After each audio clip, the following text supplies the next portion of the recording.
Good afternoon, y'all, and welcome back to the channel. So today's video is all about who am I and who is she? Hi. I'm Kevin. I'm Alicia. That's Alicia. So some of you guys have been watching from the very beginning, but the very beginning is not really the beginning. We just showed up in the middle of Utah, and people have been asking, how did you guys end up living full-time in an RV, and how did you end up on YouTube? Well, it's not a really simple answer. No, it's not. So I figure we should tell them the story of who you and me are. Yep. As well as how we ended up in an RV. Right. Also how we ended up on YouTube. It's a long story. We're gonna try to make it short as possible. Yes, we are. But some people have asked, we figure we might as well explain it to you. Address it and address why it wasn't addressed in the very beginning. Yeah. So we'll get there. So we're gonna start with who were we before we ended up in an RV. Yes. Before we start, Yeah. we're having to change locations. We are. We want, one, apparently it's Mow Your Yard Day. The lawn crew going. But it is Labor Day weekend this upcoming weekend, Yes. so everyone's mowing their yards. Getting it So looking all y'all good. can hear is that guy and his lawnmower.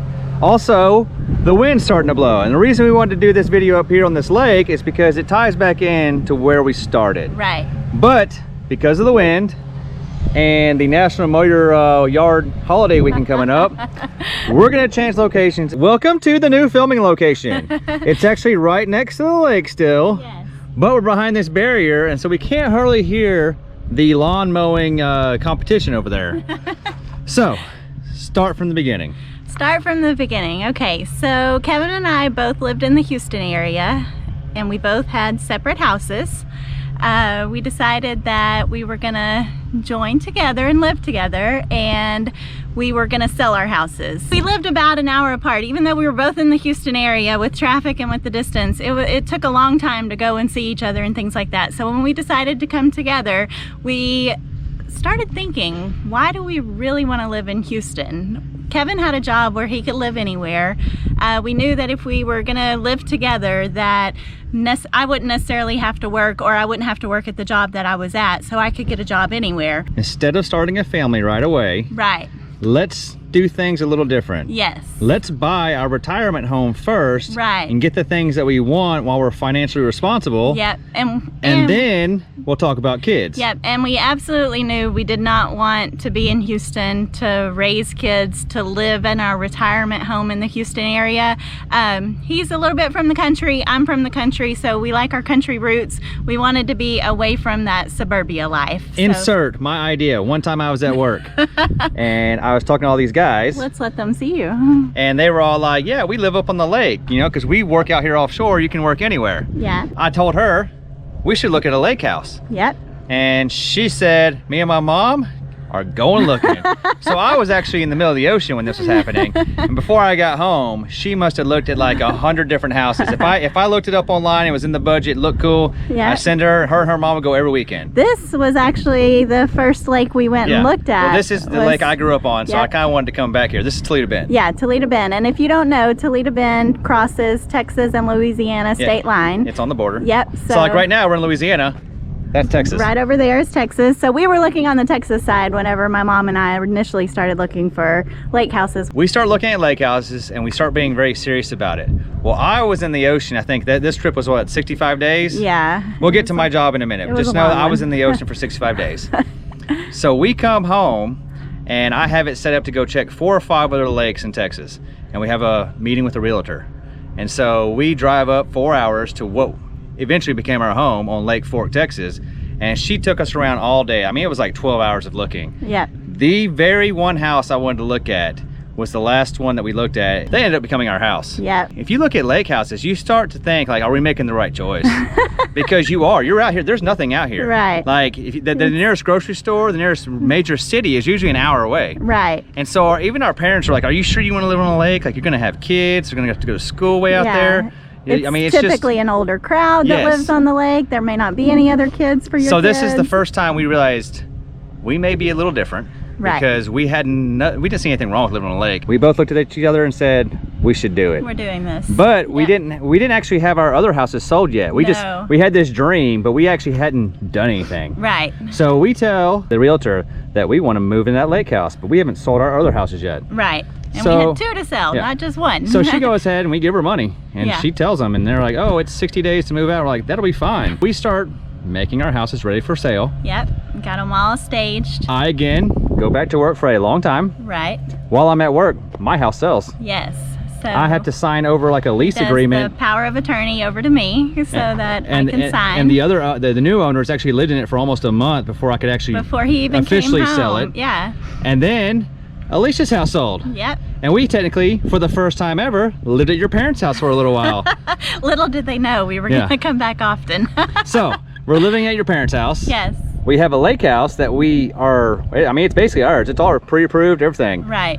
We finally get the chance to move into our new lake house. Yep. And it was awesome. Of course, my schedule made it to where I came home, and I usually had just a few days to do things. 3 to 4 days max. We moved, it was, I mean, I had 2 cars at the time that were toys that just sat in garages. I had 2 cars. One was a toy. So I made trips. Now, all of our stuff is being stored in Houston, all these storage units. In a storage unit. And half of it's on my side of town, half of it's on her side of town.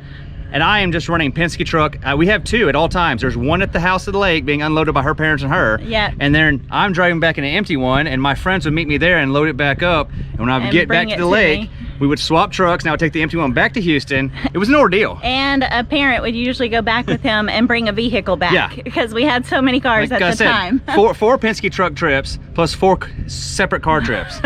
We had a problem. And then when I got everything to the lake house, I was back to work. Yep. So I was in this small town with what, less than 1,000 people in 318 people. 300 people there, and wondering what we just did with our life. But it was nice. I definitely liked the change of pace. Our house was on 2 acres. Yeah. Had a swimming pool. Yep. We had a bass boat. Yep. We had a dock. Yep. We had a 4-car garage. One was detached and it was big enough for the bass boat to park indoors. Right. We had 2 hot rod cars. We had nice vehicles, and everything was pretty much, except for the house, was just about paid for. Right. So we're like, we're living the American dream. We made smart choices. She no longer has to work, and that's fine because we're getting ready to start making babies. Right.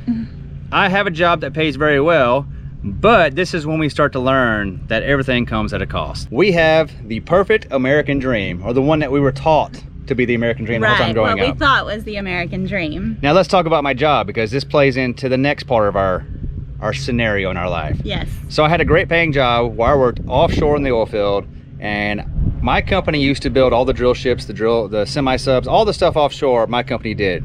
So I got to travel around the entire world fixing things, and it was a great job.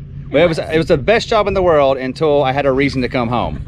Once I had a reason to come home, it started to not be so fun to leave. When she met me, I was working 300 to 330 days a year away from home. Yeah. Now that could be the jungle in South America, I could be in Africa, I could be in Australia, I could be in the North Sea, a lot of times in the Gulf of Mexico, but most of the time it was somewhere that seems cool if you're not from the oil field, but it wasn't that cool, and usually had 0 internet, 0 phone service.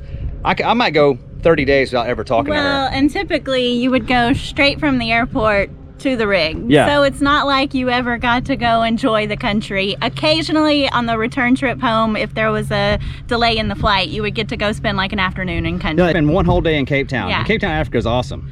Yes. But you get 1 day to enjoy it, and most of the time you've been in the ocean for 30 plus days. You've been gone 30 to 60 days. So you're actually ready to go home. The only other thing about Kevin's job that I disliked, but I dealt with, I would say, is that we didn't have a schedule ever. So we might make plans to go with family on a holiday, and he gets called 3 hours before we're supposed to leave, and he's going to be gone for 45 days minimum. So we never knew when he was going to be home, when he was going to have to go away for work. So that made being with family super challenging. Insert baby number 1. I got called to work. It was gonna be a great paying job.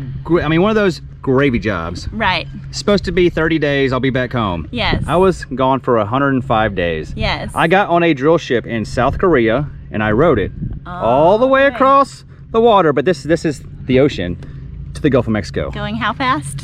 Like 10 or 11 miles an hour. Yeah, so it was a slow trip. So when he left, I was about 8 to 10 weeks pregnant, so you couldn't even tell that baby Ashlyn was on her way.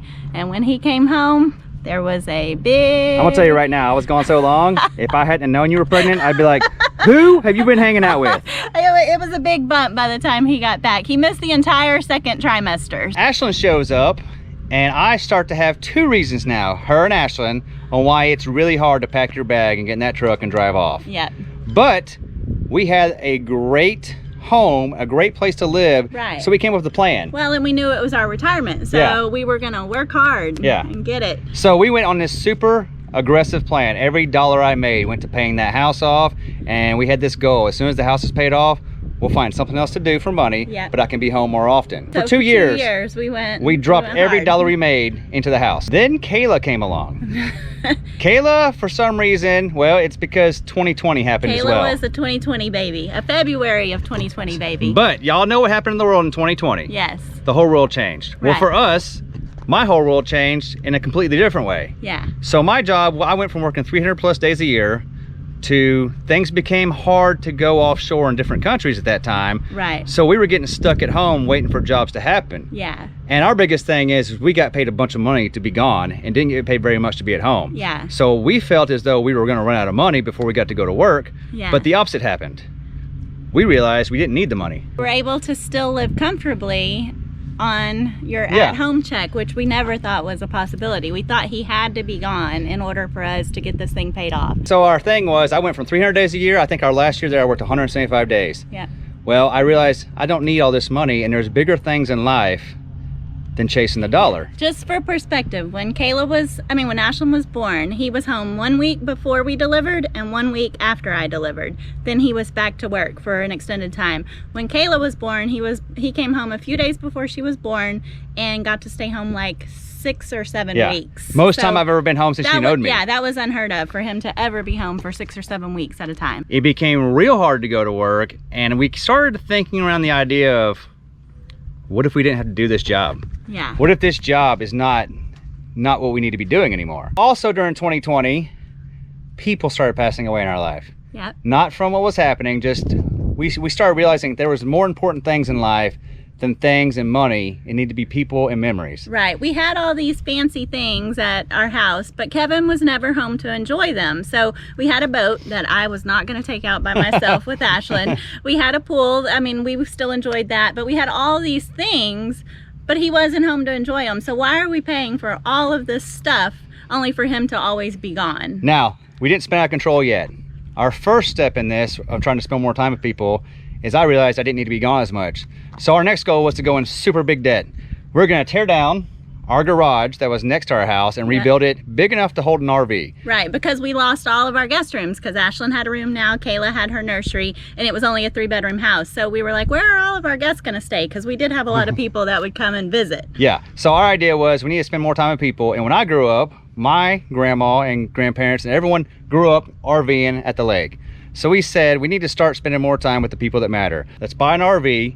Let's use it as our guest house inside of our garage whenever I'm home. And then let's make arrangements to take vacation days and start traveling and spending time with the people that may not be here much longer. We're gonna buy an RV, start doing like part-time and RV in here and there, and park it at our house as a guest house. Yep. It's 2020, we wanna buy an RV. Yep.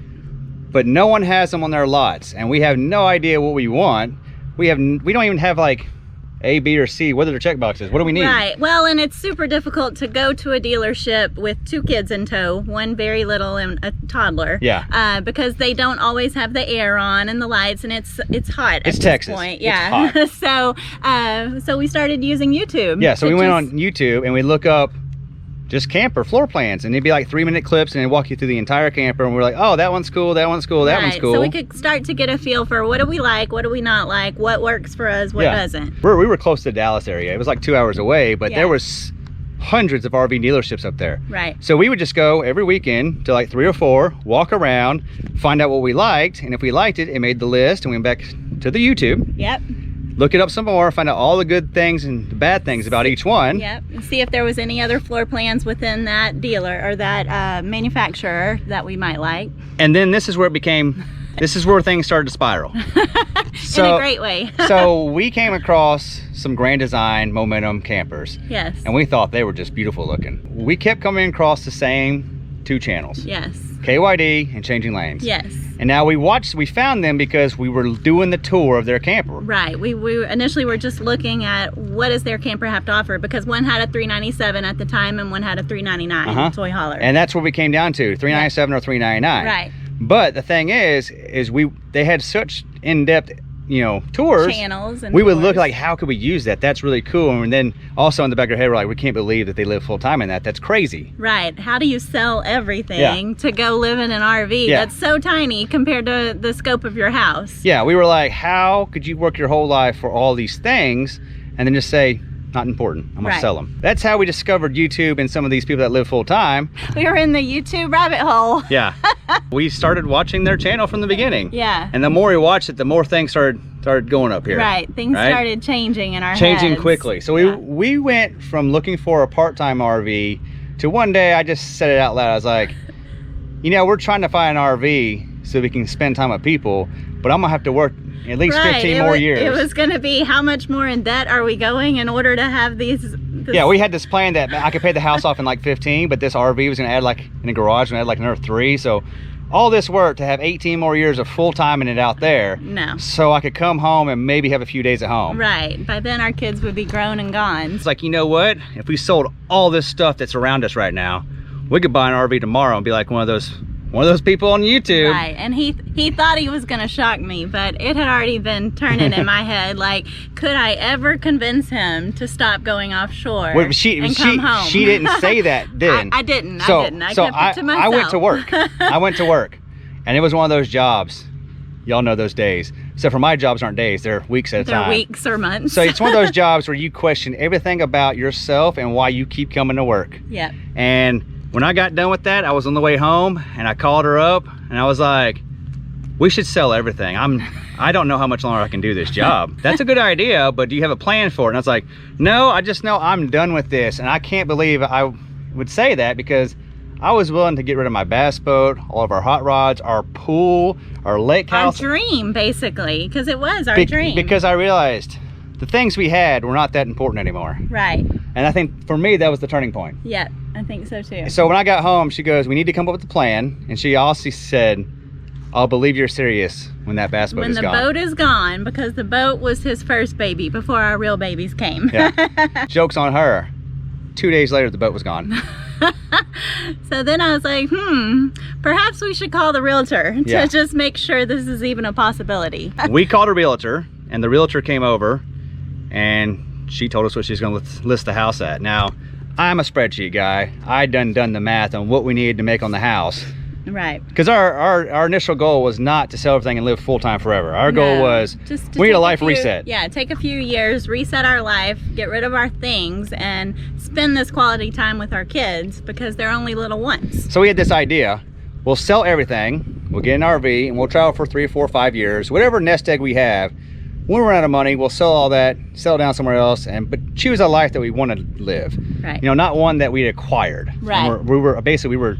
We were trapped by our things. Right. At this time, we had shifted. Okay, what does the American dream look like? Well, that's fine for the American dream to be one thing to one people, but for us at this point, it had completely shifted. Things didn't matter. Where we lived didn't matter. We wanted to downsize is all we knew. Exactly. So the realtor came over and she told us a number, and we told her that she was crazy. So we sent her on her way.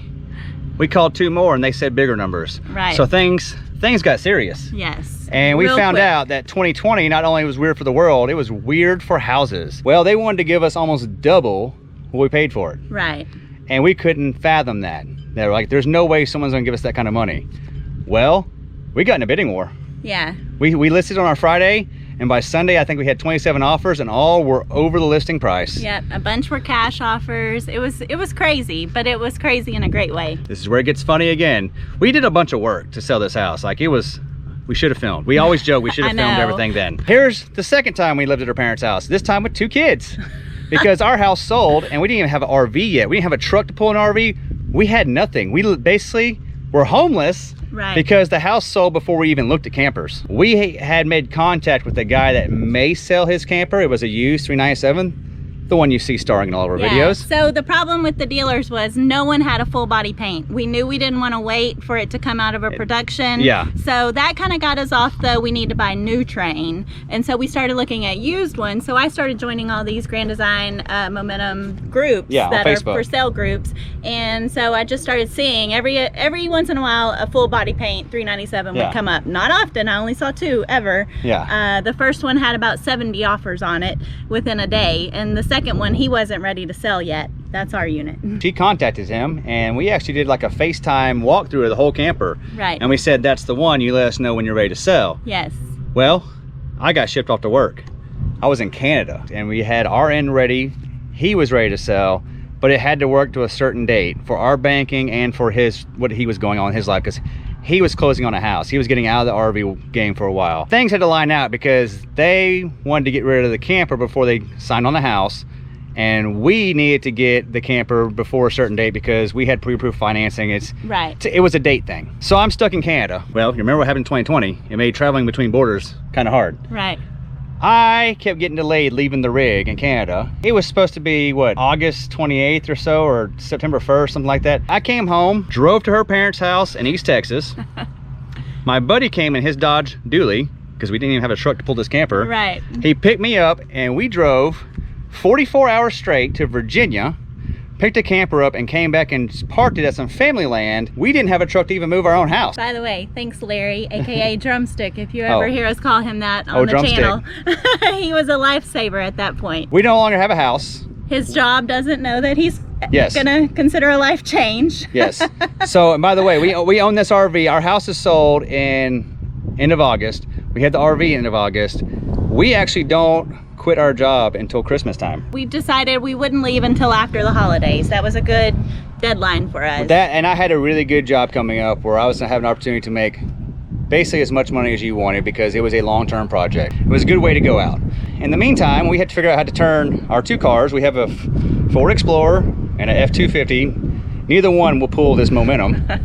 And we can't find a dually because 2020 is making dualies hard to find. We get a phone call. I got this black truck up here. I know you don't want black. I was like, I really don't want black. Yeah. Well, it's not a Lariat. I know you want a Lariat. Yeah, I just want a black Lariat. Instead, we came home with the second star of our show, the old dually. I wouldn't have bought it to begin with, but now I don't know if I could go without it. Right. It's been an awesome truck. Plus, it matches the truck great. It or just the camper. It's one of those things that in the story of all of everything just kind of worked out as far as going to pick the camper up before you had to get called back to work. The truck coming in being exactly what we wanted and more. Yeah. So everything just kind of fell into place, which eased our minds into what we were changing our lives to. We have a truck, we have a camper, and now I am Mr. YouTube rabbit hole.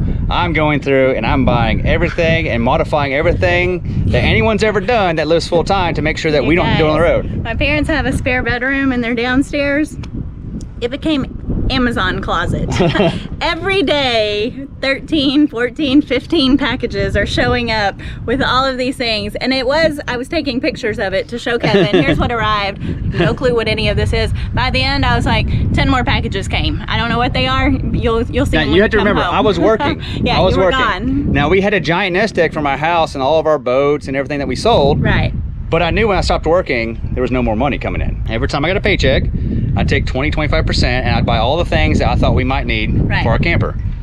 And every time I came home, which was very rare, I would go spend every hour at the RV modifying things, fixing things, changing things, trying to make it ready for us to live in it. It was around Christmas time and I finished on the note I wanted to finish on. Yes.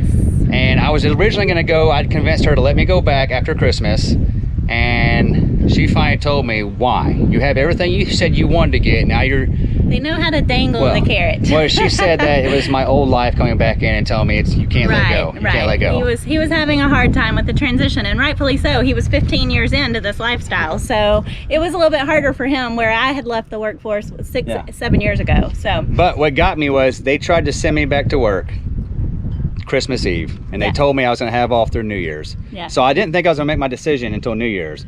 Well, I got a phone call, the one I always got, and said, you have to go. It's time to go. And I said, I don't think so.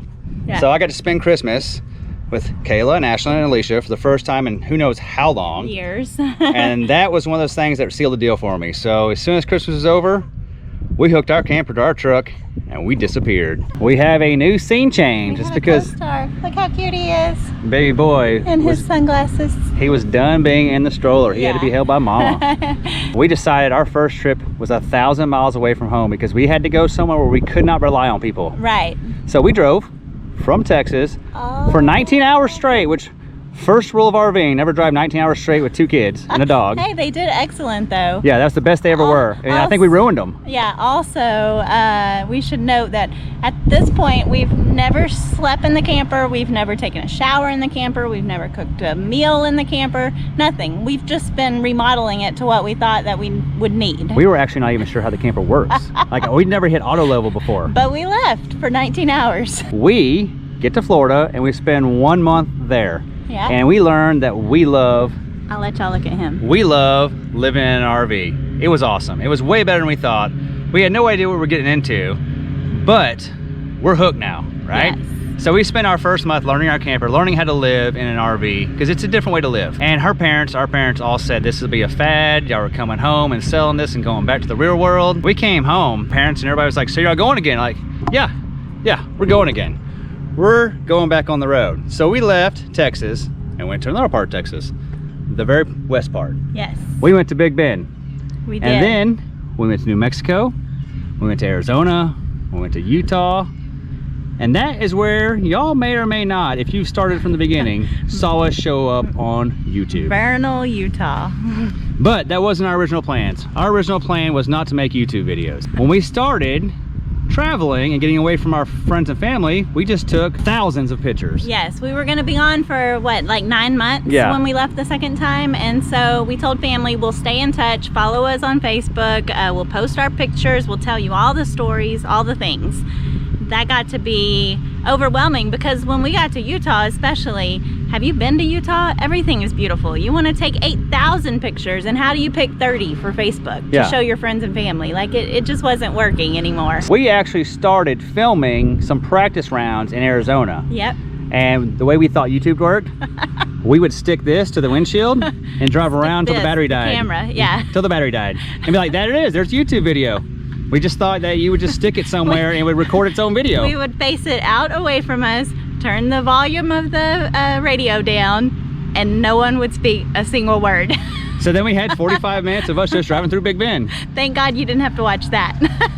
And then we started actually trying to talk to it and realized that we can't talk to a camera. Right. It was embarrassing. It's hard. I mean, you're not used to a camera being in your face. You don't know how to not talk at people. We wanted you to feel like you were with us when we were doing this for our family. And the whole reason we did this because we wanted to start showing them a video of what we were doing instead of a picture. Right, because you can see so much more in a video, and we could explain things as we were seeing them. And so we just thought it would be a more comprehensive way for them to enjoy the experience with us. I started making practice YouTube videos. Yep. Like little ones y'all never see the light of day. One was like me washing my truck. One was the girls at the playground. Just trying to figure out, can I make a 3-minute video or 4-minute video where we actually talk to the camera and it tells a story. And then the first video came out and Ashlyn said 3 words. I played music for 9 minutes. I ran from the camera every time it was on. I was hightailing it. And the only reason we chose YouTube, it was because that's how you can host it. We were just using YouTube to host our videos so our family could see it. So that our family could see it, because not everyone was on Facebook or whatever, so it was just an easy way for everyone to log in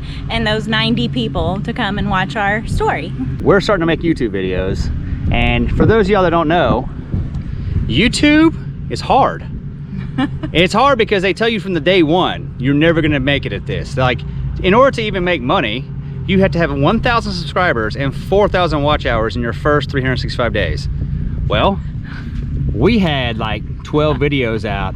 We had like 300 views on those 12 videos. We had like 90 subscribers, and we had like 200 hours of watch time. Right, which we weren't overly concerned with, but for the effort of what we were taking to put these videos out, we started thinking, man, this would be cool if we could make some money off this. So then it feels like the biggest uphill climb, like 4,000 watch hours. Do you know how many minutes that is and how many videos? It's 270,000 minutes, they tell you. So like when you try to make the YouTube program, they have all these tutorials on how to do it and they break it down. Right, like, so 270,000 minutes. Our average video was about 8 minutes and 90 people watching it. You can do the math. It was gonna take a while. So we said, you know what? there's a reason that certain people make money on YouTube and some people don't. Right. So we said we're just making it for ourselves. Right. Remember, this is just a life reset. Yep. We're not trying to make any money off YouTube. We're just trying to show people what we're doing so they can follow along. Right. Well, something happened. Yes. We made a video, and I wasn't even going to put it out. Right. Tell them why we made the video, because we were moving locations. So well, we were moving important. locations, and I said, when we see y'all again, we're going to be at this little campground in Montana. Well, I was talking to our family, and I said, if I don't make the video, something happened. We got asked to leave a RV park because of some power issues. Y'all can watch the video. It's not hard to find. It's the one that has 1.3 million views. It's literally, to me, when I made it, it was the most pointless video ever. All I did was walk around at this RV park talking about all the things that were not great, why we got kicked out, and I didn't have any music. I just talked to the camera. I'll just let you know, full disclaimer, I did not want this video to go out because I thought it was going to shed light to, this is us being negative, this is showing, you know, we're being overreactive. I had all these negative connotations that I didn't want our family to associate with us, but Kevin quickly turned my opinion around and was able to say that, well, my thing was, no one's watching us. Right. We had, our best video had 300 views. Right, and it showed how we made the best of it. Yeah. Because it was such a bad situation, and what we did to turn it around. So we turned a really crappy situation at this campground in Montana. Yeah. We were able to move into our next campground early, which, if y'all RV, it's hard to remember. It's after 2021. You can't just show up somewhere with a camper our size and expect them to let you in. Well, especially right outside of one of the biggest. It was 4 miles away from Glacier National Park. National parks. So we called them up and we ended up turning it into a good situation. But